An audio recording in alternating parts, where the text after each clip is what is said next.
beautiful Carol Howe back on Rebranding God. It's so good to be here with you, and I cannot wait to have this conversation about relationships with you today. Good. That's the most important kind of conversation we can have. I have that conversation with people all the time because there's much confusion abroad in the land about relationships. Well, thank you for using the word confusion, because I, being in that place of confusion, I would say, especially in the last year or so, as I've been single and then dating and now back to single. And I just finished writing a book about, let's say, it's a new version of the love languages. So I was doing a lot of research, reading books on relationships. And it was interesting to read the books on relationships written usually by psychologists. So books that are, the psychologists look at relationships from the lenses of psychology, of course. And then reading A Course in Miracles, which is also a psychology and a deep spiritual text. So it's interesting as you read the books on relationships that talk all about vulnerability and asking for your needs and communicating and healing your childhood trauma through the relationship. And then you read the chapters on the Course in Miracles that teach you about holy relationships that say you should want nothing. And then you read the psychology books that you have to question it. So I, being in that place of confusion myself, and I can't say that I'm like, oh, I got it. I think I would get it once I'm experiencing a true holy relationship with somebody. And I know the holy relationship doesn't necessarily mean romantic relationships. And I want to focus this conversation with you, Carol, on committed romantic relationships, just to make this conversation in a way simple. And I think also that's what the biggest suffering and stress happens is in the intimate, or what we call the form of committed romantic partnerships. Well, Does that sound certainly good? the big problem is because although we would rather not admit it, we come into those kinds of relationships with our list. This is how this is supposed to be. This is what this relationship is supposed to look like. This is how I'm supposed to be treated, and so on and so forth, all of which is ultimately doomed to failure because it's absolutely ego-driven. And anything that's ego-driven is going to more or less kind of throw you off a cliff before it's all over with. I've been laughing a lot at myself, and I'm glad I'm able to bring sense of humor to this work now. As I read more and more about holy relationships in the Course in Miracles, the more I laugh at myself by admitting that, oh my God, all my relationships were ego-driven. All of them. Because they're about getting something, even though that's more or less hidden. It's kind of like we have a lovely back and forth up here, and it's as if we put a little note under the table that says, by the way, this is what I expect to happen as a result of this. So it's like a two-tiered arrangement. I am guilty of that myself, Carol. So I am very excited about clarifying some of my own confusion, and I think help a lot of people who will be listening to this conversation, and especially people who study the course and probably have the same questions that I have as I read. So I'm gonna, be vulnerable, ask questions on my own curiosity, and also put myself in the shoes of a lot of our listeners that we're going to be asked. So first of all, for the people who are not familiar with the terms of special relationship and holy relationship, let's start having you defining what does the course mean by saying special relationship and holy relationship. A special relationship is, as we have just made a few comments about, it's like, what am I going to get out of this? In other words, I have a laundry list of either disappointments or confusion or whatever. And so I have requirements of this relationship. Obviously, they are by definition self-centered requirements because they're about what I think I need to make myself safe and happy. So a Mhm. special relationship is strictly at a personality ego level, which, as you can imagine, are bound to trip us up sooner or later. And a holy relationship comes from an entirely different premise. But I don't like to talk about it as if it's some kind of unusual situation. What I want to talk about it is, okay, so we're still human beings. We have all the things we need to deal with on this planet. And but what we need to do is reorient where we think our difficulties come from that we expect our relationships to fix. In other words, if the relationships is a fix it thing, then what's the problem? Now, I don't even have the vaguest idea how many people I've done counseling with over the years. It's a very large number. And I find that basically everyone in this very large number has an incorrect basic premise. And this is not an evil premise, it's just an inaccurate premise. And that premise is whatever my problems are in my relationships, because after all, we're constantly relating, the other person is the problem. In other words, so we therefore learn, like, well, whether it's subtle or whether it's direct, what do I do about this person who is actually the cause of the problem? The first thing we have to realize, they aren't the cause.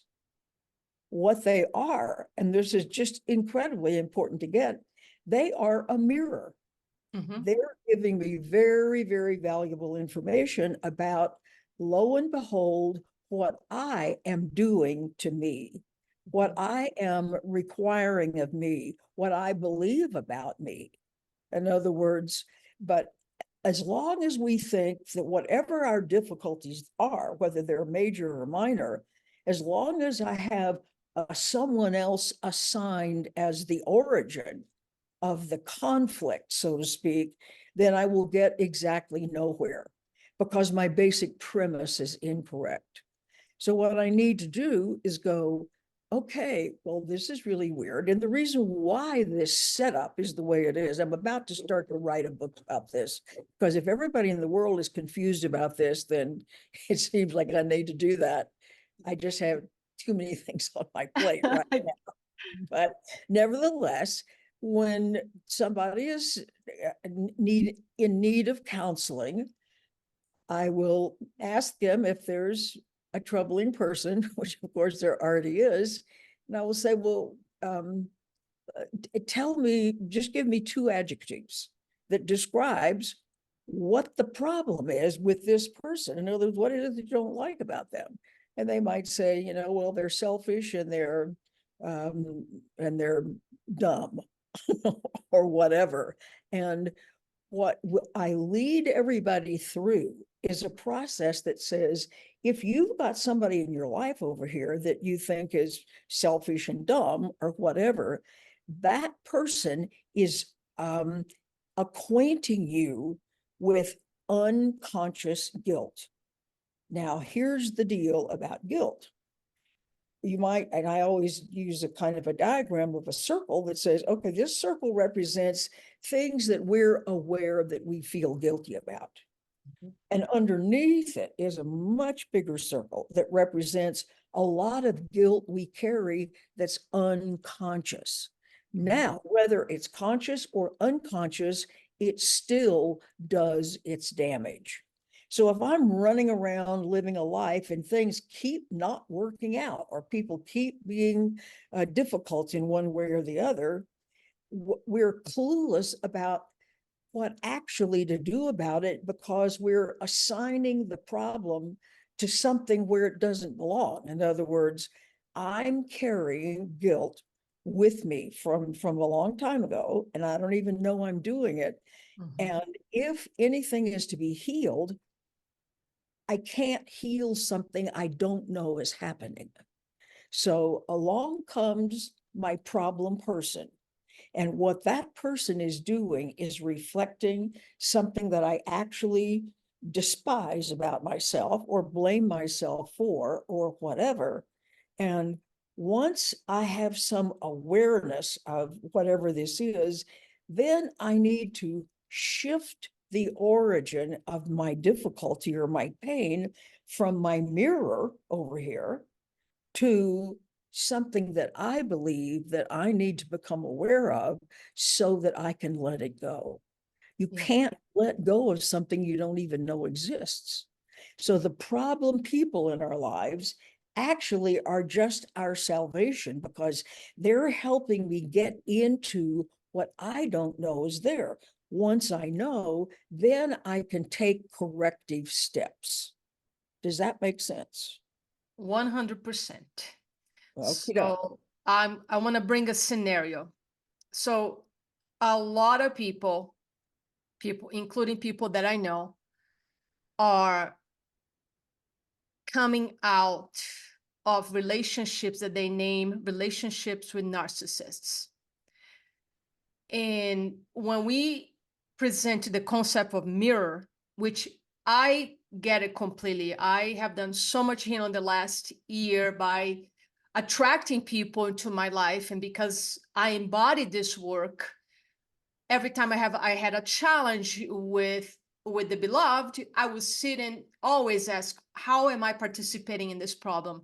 And it was always very healing and revealing to myself to know that part. Mhm. So that's the salvation you're talking about. Now Mhm. let's transfer this to people who are coming out of relationships that they feel they were taken advantage, they were abused, and the so-called narcissists, which is a big word these days. I think overused. So bring these concepts to them now. What is that person who is seeing herself, let's say, as a victim of the narcissist? What is that narcissist mirroring back to them? Their own narcissism. After Their all, own narcissist. course, Wow. it's like Yes. mirrors only reflect what's in front of you. When you stand in front of your bathroom mirror, you never expect to see something in the mirror that you don't have on.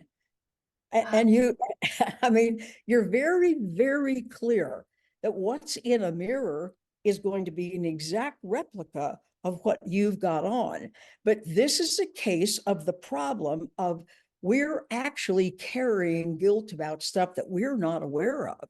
In other words, just as soon as somebody in a very self-righteous way says, oh my gosh, that person is such a narcissist and they're so messing up my lives and so on, tells you that they're totally unaware of the way relationships work.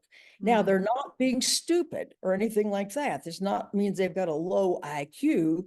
It means that the guilt is unknown to us. We literally can't see it.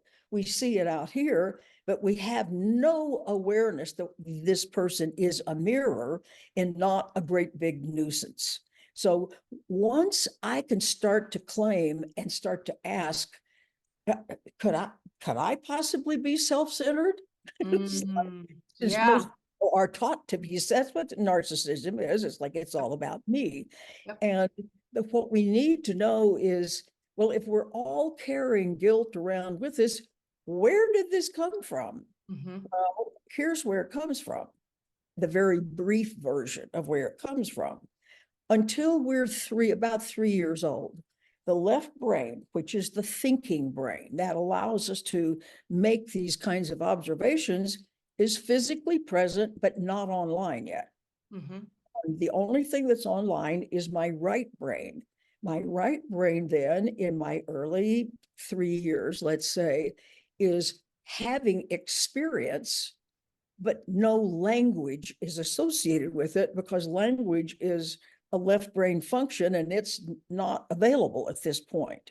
So we kind of build into our fundamental sense of self things about ourselves because we have no ability to accurately assess what's happening in our lives, what the motivations are of the parents or the caregivers or the siblings or the neighbors or the anybody else that we're dealing with. So we automatically and in an unaware state, so to speak, conclude things about ourselves. And they're 100% incorrect. But because I don't know any of this is happening, once I get to be about 3 and I have a left brain and I start to build an ego self, I incorporate into this ego self beliefs about myself that aren't true.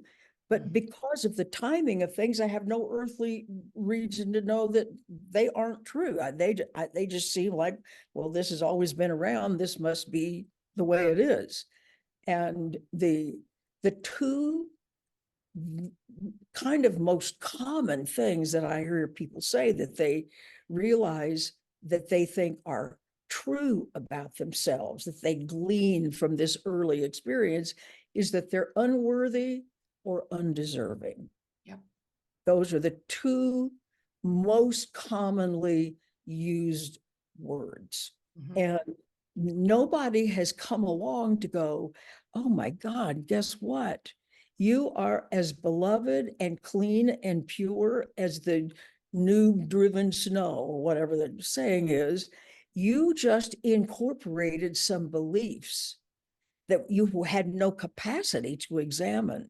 And so various characteristics negative characteristics that you attribute to yourself are basically a big lie, and they're hurting you and you don't realize it. Yeah.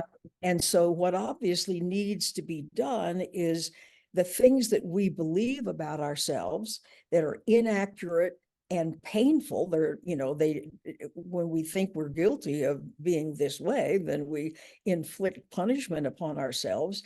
Then along comes person B out here with an exact replica, so to speak, if you can imagine, of what we fear about ourselves. It's not the truth of ourselves, but we don't know that.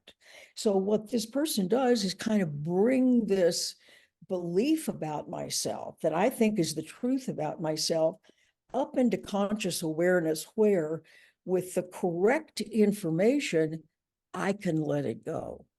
Now, what might be the correct information?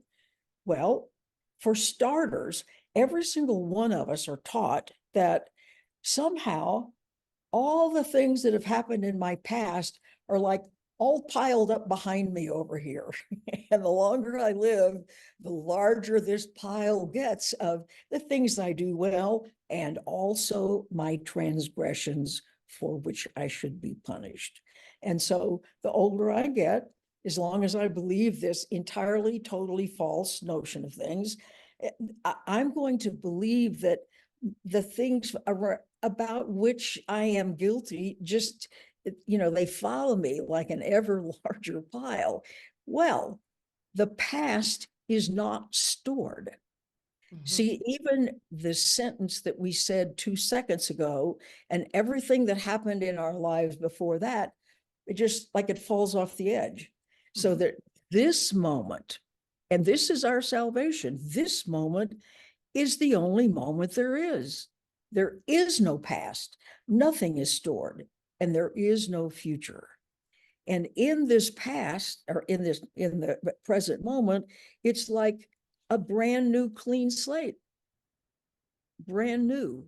I am absolutely clean in this moment because I'm not doing anything to hurt myself or anybody else right in this moment.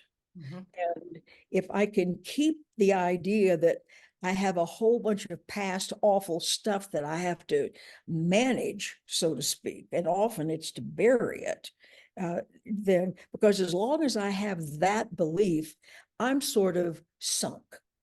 So I have to have some idea of how life actually operates. And so how it actually operates is this moment is all there is.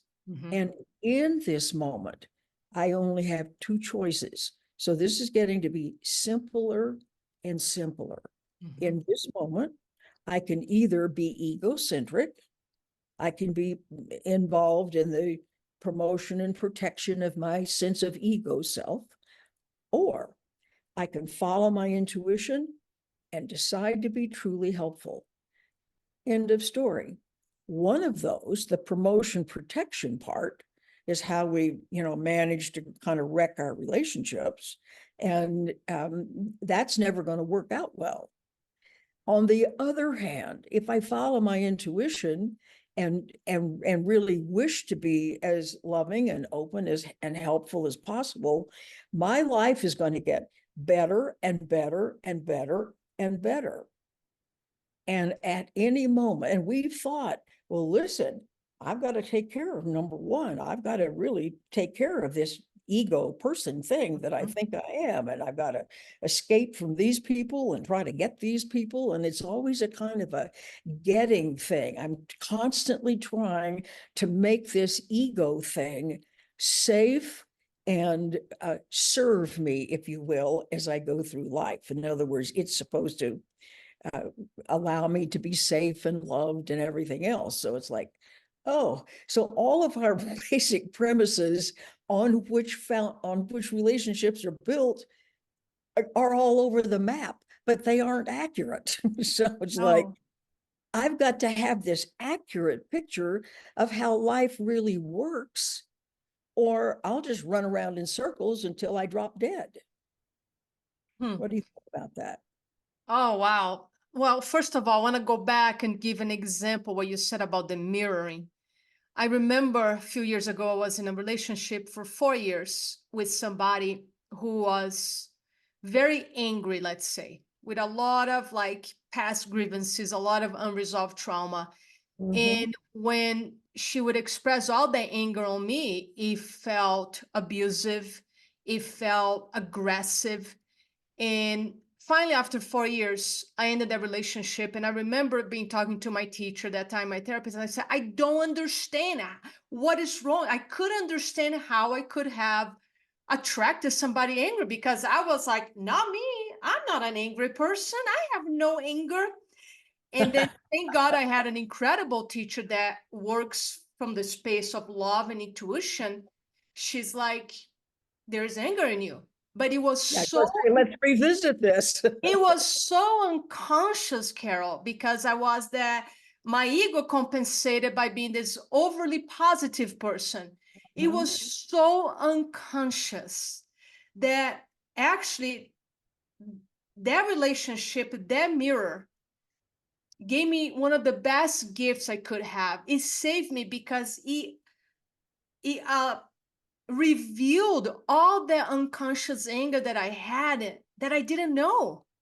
You've just said a very brilliant and important thing. It's like, thank God for this person who Yes. showed up and showed me how I am undermining my own life, and I didn't even know it, because of the problem of so much of what drives us is unconscious. Yeah. And so it's like, if we can recognize this, and it's not like this is in the very beginning is easy to do, No. but it gets to be a piece of cake after you've done this for a while, because you realize it's what's being revealed, like being an angry person, is not the basic truth about us. In other words, what's being revealed is a falsehood. Well, guess what? If I'm carrying around a falsehood that's creating difficulties for myself, I want to know about it so I can set it aside.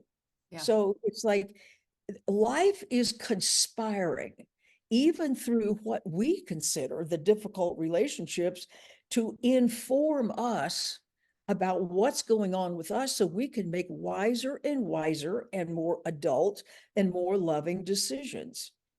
So and as we let go of the things that we believe that aren't true, it's like miraculous things happen. It's like when we change, this is the thing that amazes us. We change our minds, and we think we're doing this in the privacy of I'm changing my mind, and the other people around us get to be different. One of my very favorite examples, in one when I was I was either a brand new course student or I hadn't even started it yet, but I'd read a bunch of other stuff before the course came along, so I wasn't entirely ignorant about how all this works. My boys were little, maybe they were 5 and 7 or 4 and 6 or something, and we had a next door neighbor with 3 kids, and the youngest was a boy, and he was a perfectly nice boy, but he was about 6 or 7 years older than they were, and he was a big kid anyway. So he'd climb over the fence, 6-foot fence, and they'd wrestle around in the yard, and somebody would get hurt, not because he was deliberately doing this, but because the size difference more than anything else. And then one of them would start to cry, and then I would run him off and say, you can't play here, you're too big for the kids. Well, this would happen over and over and over again. It's like, what's the matter with this picture? And then one day I thought, I wonder if I think I'm too hard on my kids, not wrestling around in the grass, but maybe I'm too hard of them. Maybe I expect too much. Maybe I'm not doing this parenting thing very well. Mhm. So once I looked at that question and then sort of answered my own question and said, well, I might be making mistakes, but I am doing everything I possibly know how to be the best mother I know how to be to my kids. It's as if with this internal conversation, I let myself off the hook, so to speak. In other words, I reduced this from a crime to a mistake, if you want to look at it that way. I want you to know that after months of this, the very next morning, he never came over. I hardly ever saw him again because of the 6-foot fence between our yards, and they were on the corner, their driveway went out that way. It was like he was never in my line of vision. And as his older sister was our primary babysitter, as she went off to college and he grew up, I would have him come over in that when they weren't quite old enough to stay by themselves. Maybe they were 11 or 12 or something. They were now the age he had been in the beginning of all this. So I would have him come over and be the babysitter, and life worked out wonderfully. But it worked out wonderfully not because because my trying to change it at the outer level was getting me exactly nowhere. Nowhere. But the moment I changed my mind internally, that from the next day on, no problem. Now there's a big lesson to be learned from that. Yeah. So is it correct to say when and I have experienced this myself, I have this knowing that if there's a problem in my relationship with somebody, instead of focus on changing them, I'm gonna focus on changing my mind, Absolutely. my Absolutely. perception. And what I see, 2 things will happen from that.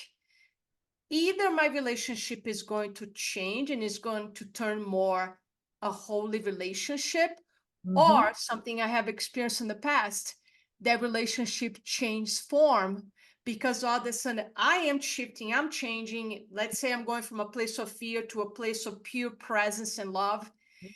And that relationship changed form because all of a sudden there's no resonance with that fear. If I attract somebody who carries a lot of fear, if I'm not carrying that fear anymore, there's no resonance. So is it correct to also say that when we really give our relationships to Holy Spirit, a miracle is going to happen? A lot of times that miracle means a dissolution of the form of that relationship. Certainly. Naturally. That was in a certain way what happened with this boy. In other words, he vanished Yeah. when he was no longer an accurate mirror to what I was carrying around and fearing myself. Yeah. In other words, it's like all my attempts to make the outer be different while the inner was still the same, which is what we try to do. It's like, I'm trying to make the outside world and this outer behavior be different while I'm doing nothing whatsoever to change the internal pattern.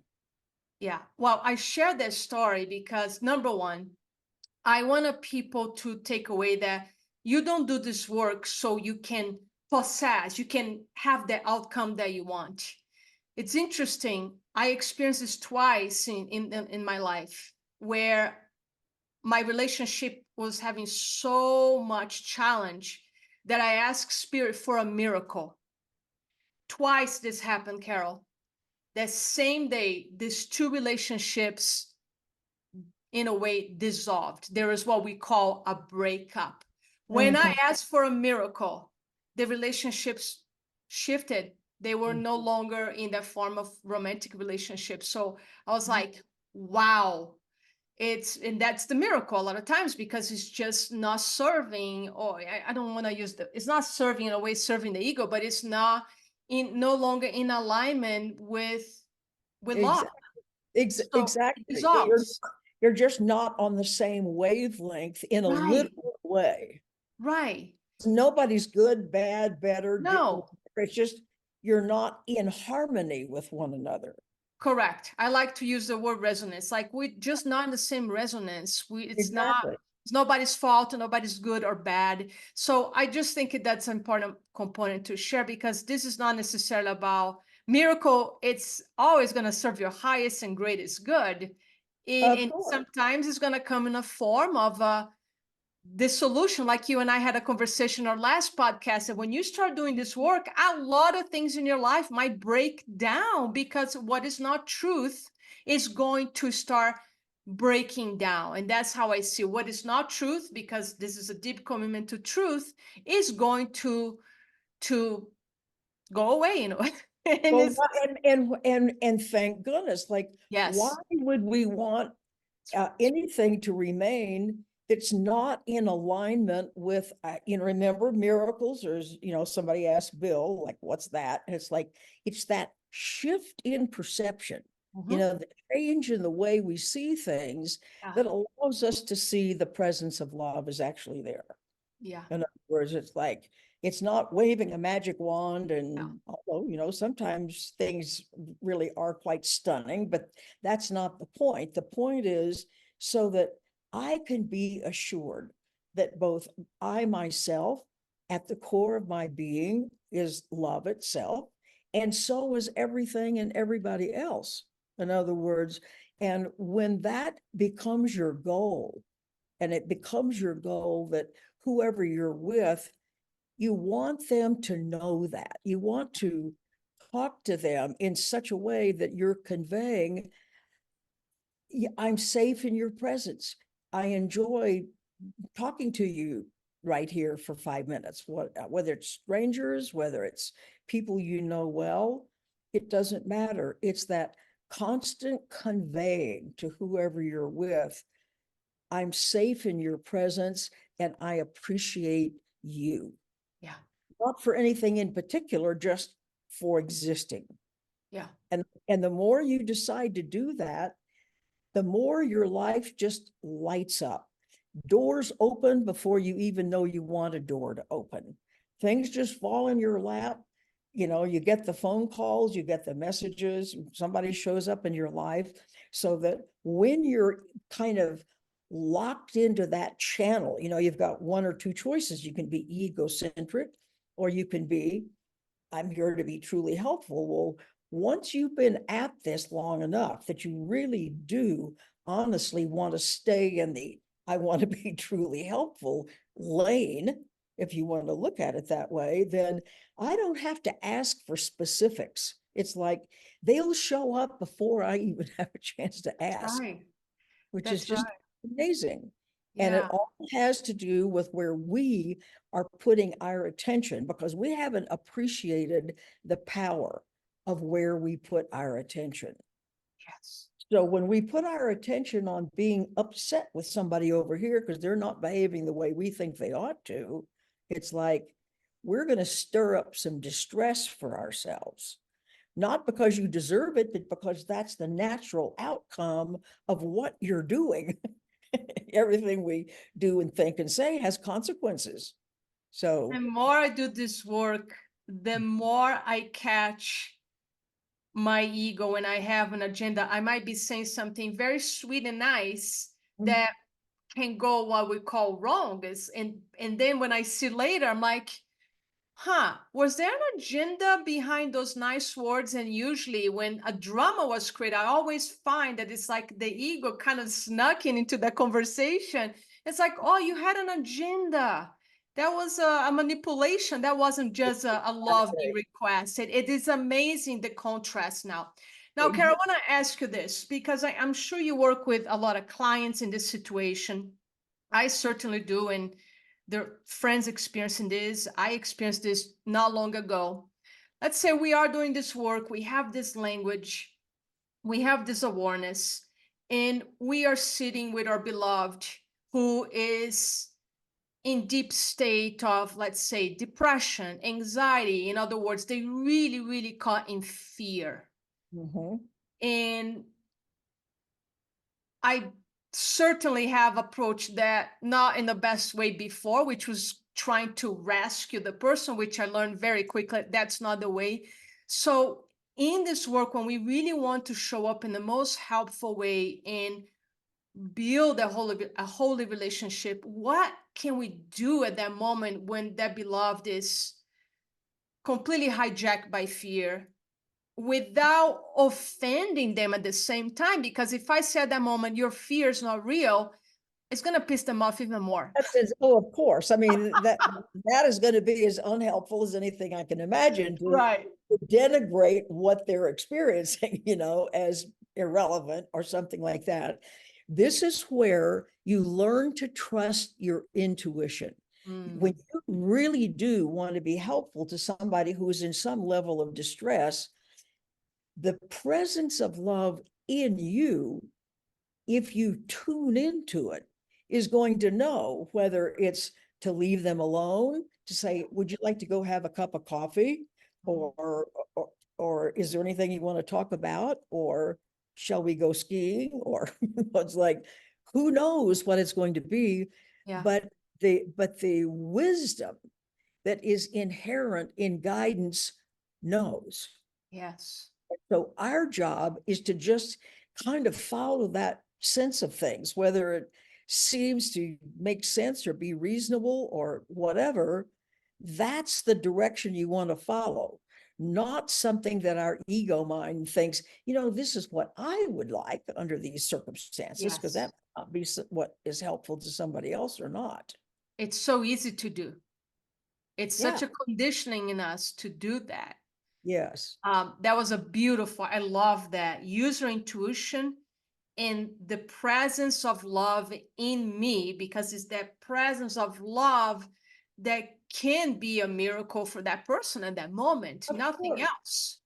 Yeah. Of course, of course, when you might say anchored in your own awareness that all is well, actually, you become a kind of a calming presence, Yes.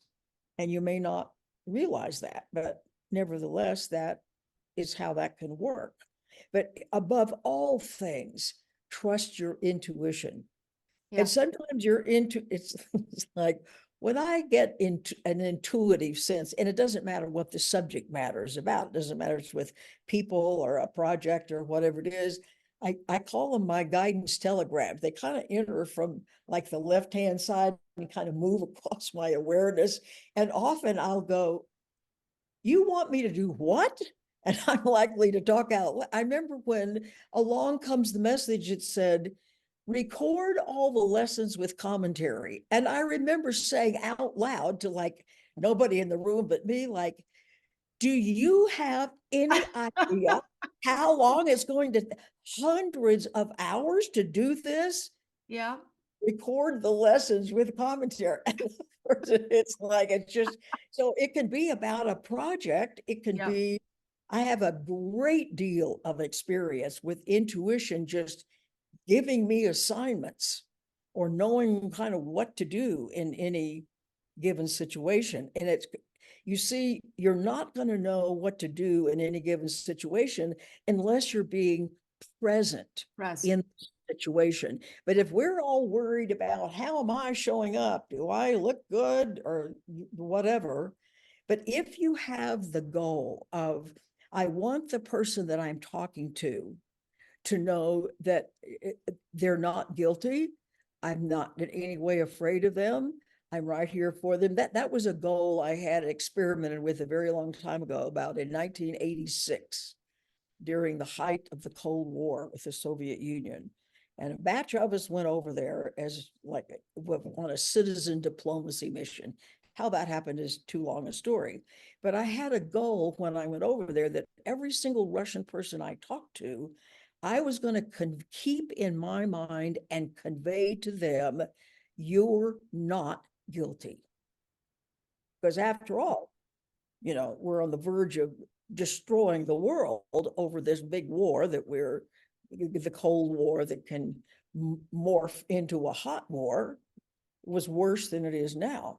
And it was absolutely magical.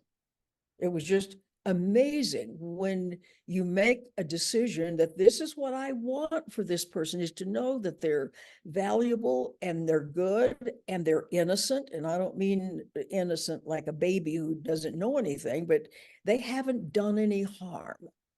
And it was simply astounding. I broke all the rules. I did all the stuff you weren't supposed to do. It's like, don't talk to anybody in uniform. So I Oh, made sure I did. I beautiful. marched myself right up to the guards at the gates of the Kremlin, because they had gates across them at the time, and practiced my Russian on them. And they were just adorable. They were friendly and they were fun and they tried to be helpful. And we exchanged a little English and Russian back and forth, very primitive, but we're the ones who set the stage. So when we decide, wow, I want this person to know that they're valuable and I like being here and I want to be helpful to them, and I'm unafraid of whatever it is that's going to come out of this interaction, they're going to be fabulous. Beautiful. So this makes me think of what a lot of relationship psychologists, coaches talk so much about boundaries this day. You got to set boundaries. If somebody is talking to you this way or that way, you set boundaries. Let's translate this to what you just shared. If in each encounter, I'm going to just be with an open heart, as helpful, as loving as I can be. Mhm. And there's a projection coming towards me. Let's say that person starts falling into judgment or projecting her anger. I mean, I know the chances that projection is going to happen if I'm in a space of pure love in the present are much lower. And would you say yet it's possible to happen? And if it does, how can we bring these teachings into that moment? If somebody is being less than loving to us, the first thing we have to remember, I'm the author of this. Whether I realize it or not, I'm handing them the script. So the first thing we have to do is stop pretend to see the boundaries notion says the difficulty begins out here. And so I've got to protect myself from Mm-hmm. what may be a difficult encounter. Well, that is absolutely incorrect. Whatever the way I'm treated by this person originates with me, Yeah.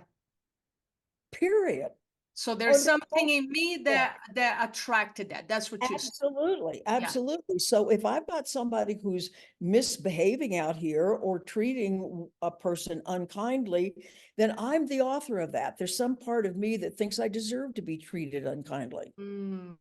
and so on and so forth. So the idea of boundaries is based on an absolutely false premise, which is the trouble begins out here with Wow. this troublesome person. The trouble begins in here. So if I lessen the problem here, what do I need boundaries for? It would never in a million years occur to me to go anywhere in public or any place I go and go, oh my God, I've got to really protect myself from these people. In other words, it's like Yeah. never.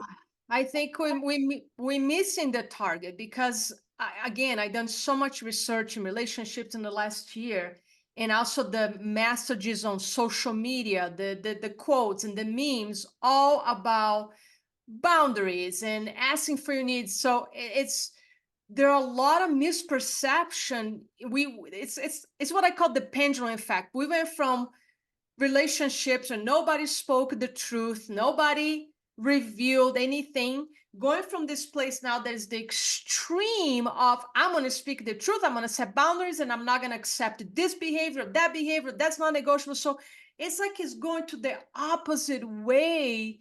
And Yeah, you help look me at to look at clarify. this. Look at the craziness of saying boundaries and then I'm not going to accept that behavior, as if the behavior begins out here. It does not. Correct. The Yeah. behavior begins in here. So don't talk to them, talk to you. It's like, what's going on with me here? What, in other words, what am I so defensive about? What am I worried Yeah. about? What am I afraid of? Et cetera, et cetera.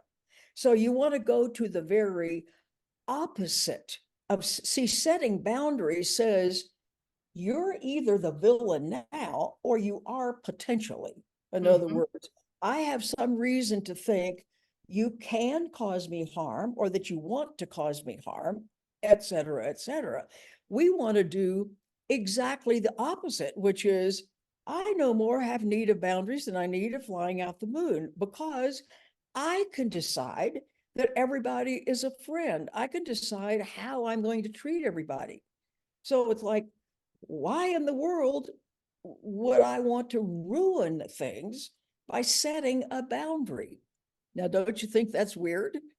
Wow, I'm just like I'm loving this conversation so much. And yes, we need your book because I think again, this is we feeding the ego even more with these different Yeah. teachings. They sound better, but they're not necessarily the teachings that we really need. And all I hear you saying, and it's the teachings of the entire Course in Miracles, it's really about dissolving this archetype of the victim completely. It's just there's no room for victim at all. It's like because victimhood is an assault on other people. It says, you're the villain. I Yeah. blame you. My pain is your fault. Yeah. You're the guilty party. Now we have to remember whatever gifts we give to others, we experience. So now if I'm going to give the gift of guilt to a bunch of people out here, you can count on your own guilt level Yep. getting larger and larger and larger, and your life will get worse and worse and worse, because guilt is a request for punishment and you will always be answered. So Yeah. can you see the horror story you set for yourself once you turn other people into the villains and the origin of your distress? You've just blown it out of the water, but happily you can change your mind at any moment and turn all this around. And you can instead of protecting yourself from people, you can engage in an outreach. I've used this example a couple of times. I was at the grocery store a few weeks ago, and there's a fire department right across the street from the grocery store. So obviously firemen go to the grocery store. So on that particular day, here are these, and the big, I'm short and they're great big giant people. So here are these 4 firemen back here, and they've stopped as if they're not sure where they're going to go next to get whatever's on their list. So I said, hey, you guys, I need to talk to you. And it's like, hey, you guys, I need to talk to you. They're so tall. And I said, I need to tell you that I am the greatest fan of firemen of all time. I told them why. And so firemen really did quite literally save my life. And and they were just as intent as possible.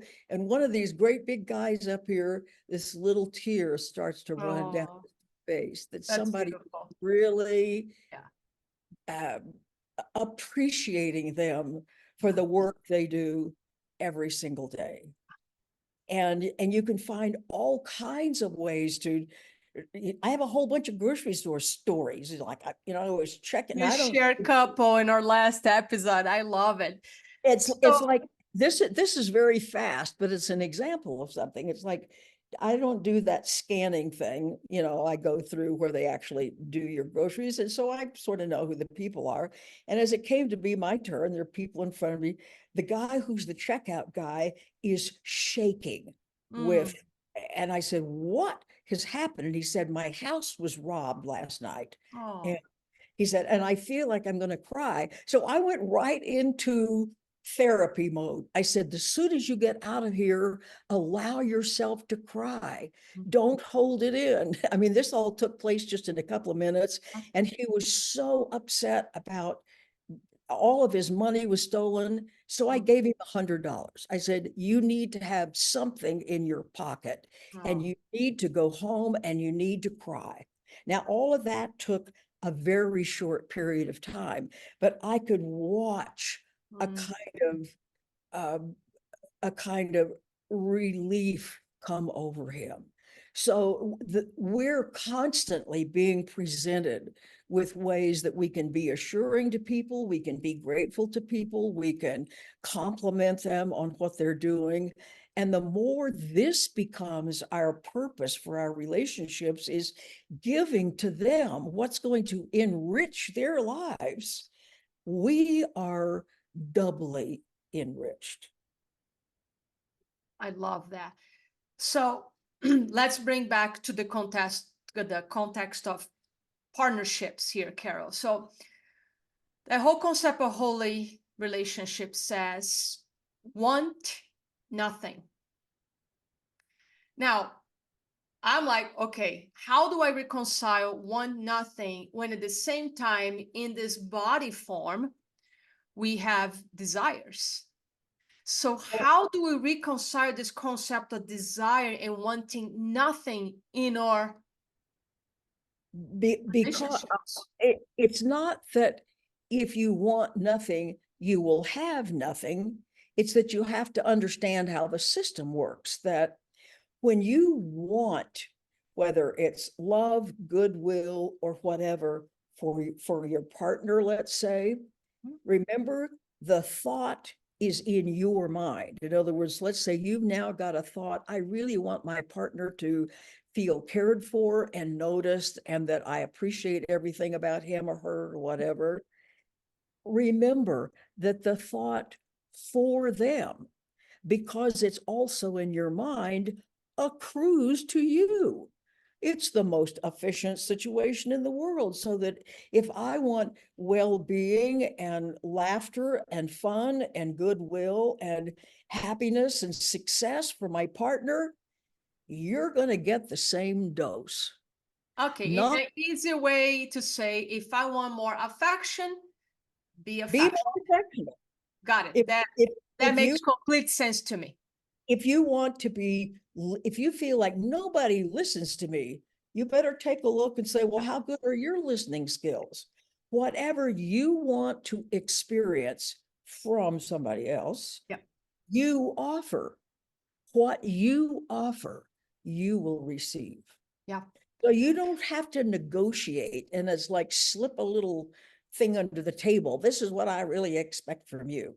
Yeah. Like all of that old stuff that we have all learned is totally pointless and it gets you nowhere. Yeah. Because first of all, the notion of I need this from you is also telling you, it's saying to yourself over and over and over again, I don't have, I Yeah. don't, I don't have. It's like, who wants to say that? Yeah. It goes back to that scarcity, which I think is the root of all these attachments, is this place of lack, and I need you to feel that place of lack in myself, which is all about either I'm not good enough or I don't have enough. Exactly. And if you think you don't have enough love, it's like, well, then start giving it Start to giving. everything and everybody. And whether they're corporal and in front of you, or whether you're just thinking about them, it's like, offer them what you want to experience, because to do otherwise is to completely not understand how life works. Yeah. It's in your mind it doesn't matter if you think it's for them or for you or for it happens to Yeah. you. So when you decide as you walk through your day, I want to interact with every single person I meet to let them know I am safe in your presence. Mm. Let me tell you something important. The communications expert people, and I'm talking about not communicating like I'm doing teaching, but communicating at some other level. They'll go, okay, the words that we speak make up, like I'm going to say something to you, make up about 7% of what we convey to them. And then there's another 23% or something like that, that convey through facial expressions, body language, tone of voice. But about 70% of what we're conveying to somebody else is just what's in our energy field. That's right. And you can't make that not be the case. In other words, so that if you're conveying goodwill and I care about you and I wish you well and so on, then this is an amazing win-win for everybody. Yeah. If I've got the energy of, I've got you penciled in as potentially the villain, and I've got to really keep my boundaries. In other words, we might think, well, I'm not saying those words to him so they don't know. Oh, for heaven's sakes, yes, they do. Because so much of what we convey is not verbal. Yeah. So we've really got our head straight about this and understand these laws that work whether we know about them or not. So it's our mission to know what they are. Like what I want for someone else is what I receive. Yeah. That other people's being difficult in our lives, they're coming on a mission of mercy, actually, to mirror to us what we're doing to ourselves, et cetera, et cetera, et cetera. Yeah. Yeah. This makes me think a second uh, point that I'm seeing. It's the big topic these days in relationships. Safety is this whole conversation about having this expectation that the person I am with needs to make me feel safe. So If there's all these books now and strategies about like, how it's my responsibility to make somebody safe in a way. And then you can get attacked sometimes by, when somebody says, well, this conversation really doesn't make me feel safe. I don't feel safe. And then people go into their fight or flight. And then I'm left like, wow. So it goes back to what we were speaking earlier about my responsibility to look at myself of why I am not feeling safe in the presence of this person, which has nothing to do with the person. I mean, if it's a dangerous situation, yeah, get out, run. But usually that's not the case.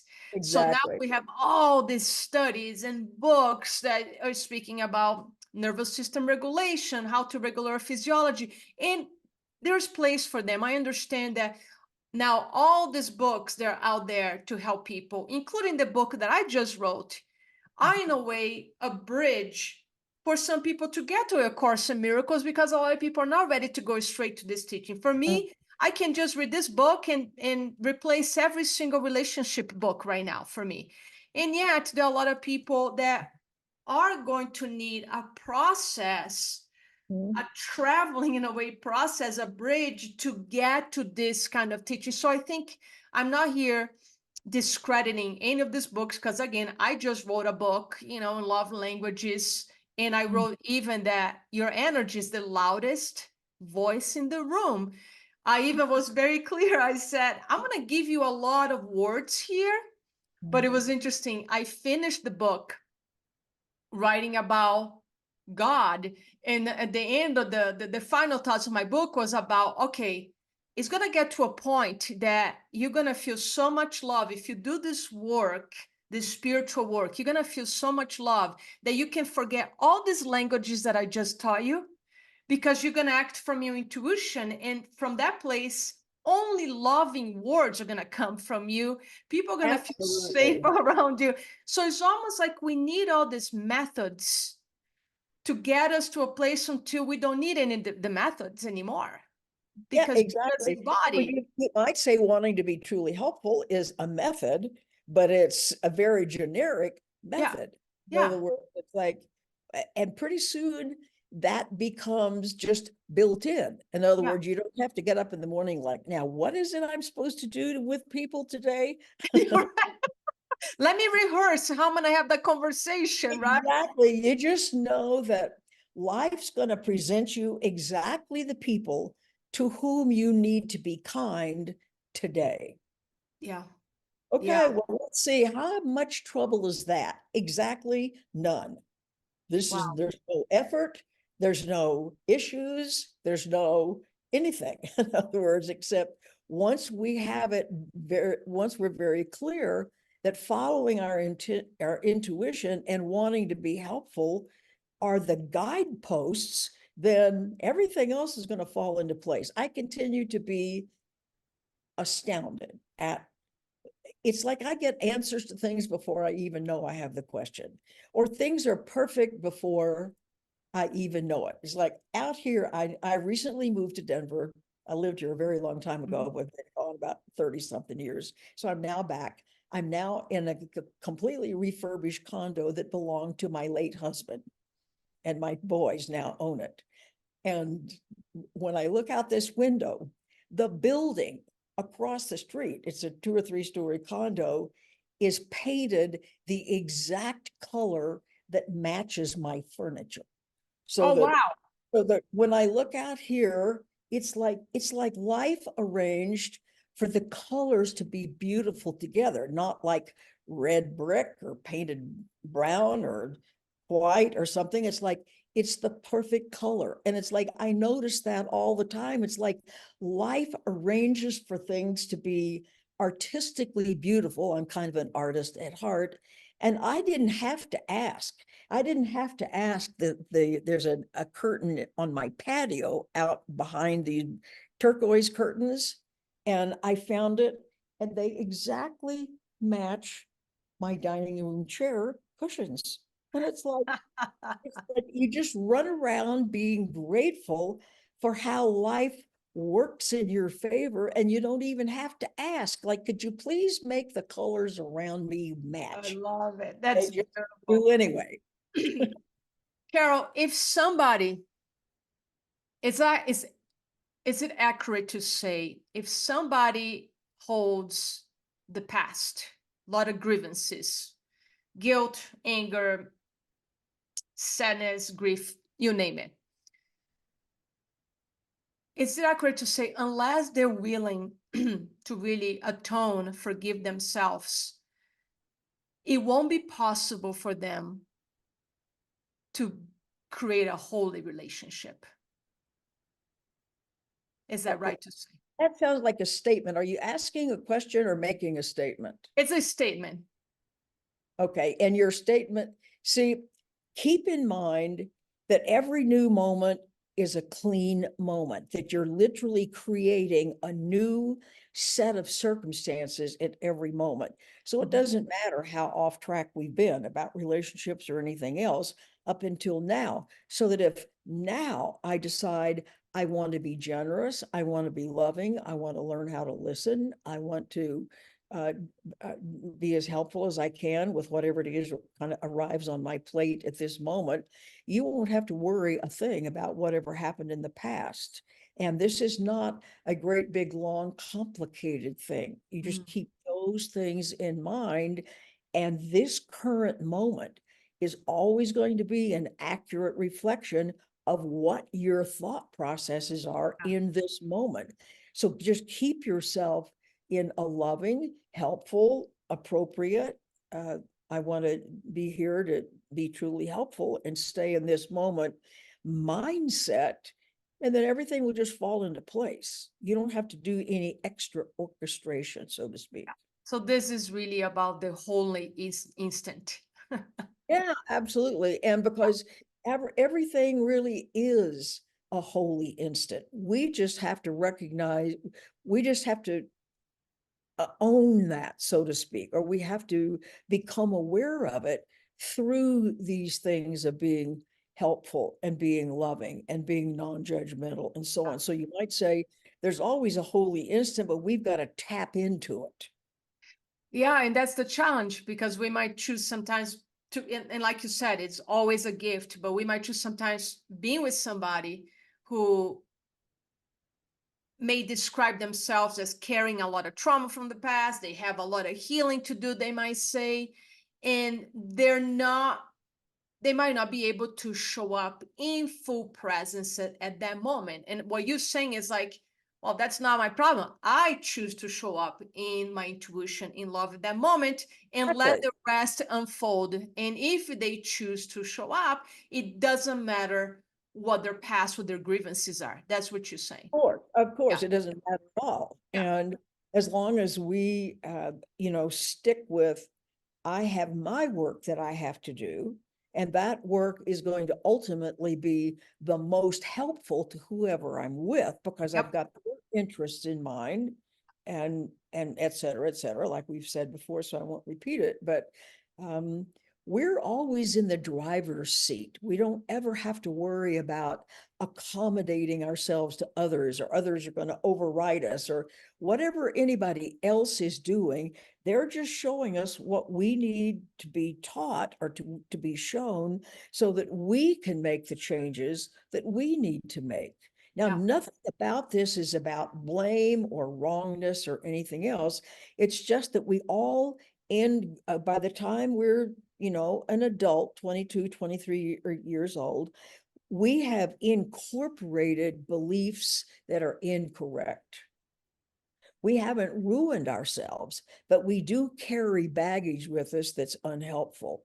And the problem people, quote unquote, in our lives are going to parade through our lives, revealing to us what those unhelpful beliefs are about ourselves or others, kind of bring it up into our awareness so we can make a different choice and let it go, Yeah. so that the things that trouble us get to be less and less and less and less and less and less and Yeah. less. I can't honestly think right now of anything that I find troubling, or that worries me, or that I don't know what to do about, or something like that. So when you're not wasting a bunch of horsepower worrying about something or trying to stay safe, you open up all this awareness for your intuition to guide you, because you're not contaminating the space with, oh my gosh, well, look what this neighbor did, and what am I going to have to do? Am I going to have to put up a wall, etc.? So I just keep changing my mind, and problems vanish. It does vanish. I want to, if I may, before I ask my last question to you, I'll share a little story. About 3 days ago, my ego was having a little party inside me by going into blaming and being angry at this particular person. And I catch myself, and now when I catch myself in that place, the suffering it's palpable, because it's such a contrast. It's like, Mhm. oh my God, it's almost like I have this thing and I don't want it. It's like, I don't want these thoughts. I don't want this judgments about this person. I can feel my entire body suffering in that moment. So Mhm. now what I did that 3 days ago, and I'm sharing this because it's such a moment of miracle, is that shift of perception. I sat Mhm. down to meditate, and I start asking Holy Spirit, I don't want these thoughts. Please take it away. I give it all to you. Help me to shift this perception, purify, use all the words. And all of a sudden, all those thoughts vanished. The anger that I was feeling completely vanished. The guilt I was feeling completely vanished. And I came out of that meditation. It was about 20 minutes, 25 minutes. It was like I was a complete different human. Mhm. It was so cleansing. All I could see was this person in her purest perfection. I couldn't Mhm. believe, and I even questioned myself, like, am I making this up? It's like, Mhm. no. I'm like, okay, let me try to find. I test myself. I'm like, let me find the anger. I can't find it. Let me Mhm. find the sadness. I can't find any sadness. And I could only see her perfection, because that means I also was able the moment to see my own perfection. And it's all I do now. When I catch myself with those, what we call negative thoughts or emotions, I just sit and give out to Holy Spirit. And it's Mhm. something that has become, in a way, my daily practice, because as all these teachings about the holy relationship resonate so deeply, it's like it's truth to me. I ask Holy Spirit every single day to help me to unlearn everything that I have learned about relationships in the past. Everything, all the distortions about love that I learned, I'm like, I don't want anymore. I want Mhm. to unlearn all that. So, like you said, so then I can show up in the present moment in the most helpful and loving way and let things unfold. So it's, yeah, this teachings really work, I'm gonna say. They do. And I'll tell you one last thing, speaking about, the distress. We've been taught to hold in how you feel. It's not adult, or it's not sophisticated, or it's not something. You must not do that. To be Yeah. very brief, with Yes. whatever distress you've got, you must set aside the stories about what you think it's Yep. about. They're in the way, and allow yourself to fully feel. Anger is always going to be at the top of the line. So if anger's there, it's the first thing that shows up. Underneath that are, kind of sadness and despair and hopelessness, all of which means the same thing. But you need to allow yourself to feel those emotions, and this is key, with no story attached. You need to set the story aside about what you think it's about, because it's never really about what you think it's about. And that will be in the way. So once your emotional state is settled, then you can look from with different eyes, so to speak, at Yep. whatever the issue is. But when there is an issue and there's emotional distress involved, always deal with the emotional distress first, because you've got to get your all your brain functioning back online. Because when you're upset, the stress response turns on, dumps in about 1,200 different hormones into the body. Your normal thinking apparatus goes on hold. You literally can't think straight. So you need to resolve the chemicals first. Then, with a clear mind, you can look at what you have thought the difficulties were about. Thank And you if you so do it much in for reminding order, that. it's not going to work. Thank you for that. I skipped that part of the story. Yeah. I did scream in the pillow to Perfect. to release the anger. And then Perfect. I allow couple tears to come down, because underneath that anger, I Yeah. found sadness. So I'm so glad you brought this up. Yes, it's never about skipping that stage of letting the charge of the emotions being released. So there's some screaming And so many pillows sometimes, or doing some hard breath work, and allow the tears. And then that's where I feel that miracle, that shift of perception people. comes, and it cleanses completely. It's a moment of healing, I call it. It's like that was Very much so. yeah. Very much so. And to try to do it any other way, all you will do is confound yourself, because the distress is kind of in a certain way stored in the body. In other words, and you're going to have a mess on your hands if you don't do that first. So good for you that you recognize that I have to do first things first. Then, because as long as I'm got the stress response turned on, I can't think straight. 40% of your brain has gone offline. How in the world are you going to even be able to identify what's the matter if your whole frontal lobe is off? Yeah. And it And will with not. that said, since we're talking about relationships, what I recommend people to do, because in those moments, it's very easy to want to reach out to the person that we have in mind and want them to save us from those emotions. So I always share with people, like, go sit with those emotions yourself first. Let the charge of those emotions be released. Do your prayer, meditation, ask Holy Spirit, whatever your method is, and then ask yourself if you still want to reach out to that person, because it's so easy to blame somebody for those emotions. And like you said, the course teaches this over and over. We are never upset about what we think we're upset about. And that's where my work comes in. I help a lot of clients with what we call inner child healing, or heal your younger self. At that moment, even though I had a story about one person, I went inside and I found it was an aspect of my 21-year-old that needed a little crying. So it's Yeah. always something that's stored in our bodies from the past. And I think I shared this with you before. When I combine that work of releasing the emotions and realizing that it's never about that story in the moment, you combine that with the teachings of the Course in Miracles, that is the magic for the miracle.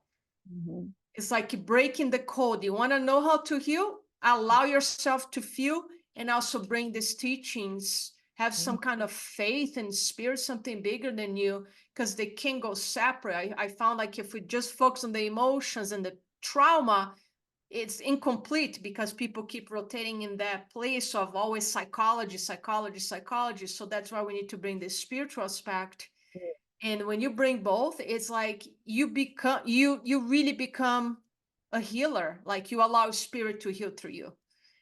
I don't know if I told you when we spoke before, so I will end our session by telling you a Yeah. very short story about my grandson, who's now 15. But back when he was 9 years old, I had come out because it was for his birthday. And he's a super, super smart kid. So I thought, okay, he's old enough. I'm going to give him the child version of, how the stress response works and so on and so forth. So I'm using what I think is going to work for a not quite 9-year-old. He's just having his 9th birthday. He's in the 3rd grade. And so I tell him, when you're really upset, and anyway, a few preliminary things, and all these chemicals are dropped into your body. And I said, and it turns off the front part of your brain, and it turns on the back part of your brain. And he sat there and he said, Grandma, that's called the amygdala, and I already know how the stress response works. I thought I would fall out of my chair. And I asked his mother later, how does an 8-year-old know anything at all about the stress response, and much less how it works? And she said, oh, they learned that last year in the 2nd grade in a science unit. And it's like, oh my gosh, well, it's a new ball game. So at least maybe we're going to raise a generation of kids that know something about this, which is, a positive sign. But the look on his face, like, poor grandma doesn't know about this, and I'm going to have to educate her. That's It was beautiful. one of the most hilarious moments I ever lived through. Oh, this gives me hope, because I think, like you, we share this belief that every single child should learn about their brain and their stress Oh my, response, and yeah. what happens when we get flooded with the hormones of stress, the chemicals of stress in our bodies. And I think this, yeah, I think children need to be learning all the science, Well, the there are some psychology kids and physiology of stress. here in Denver are learning about it, apparently.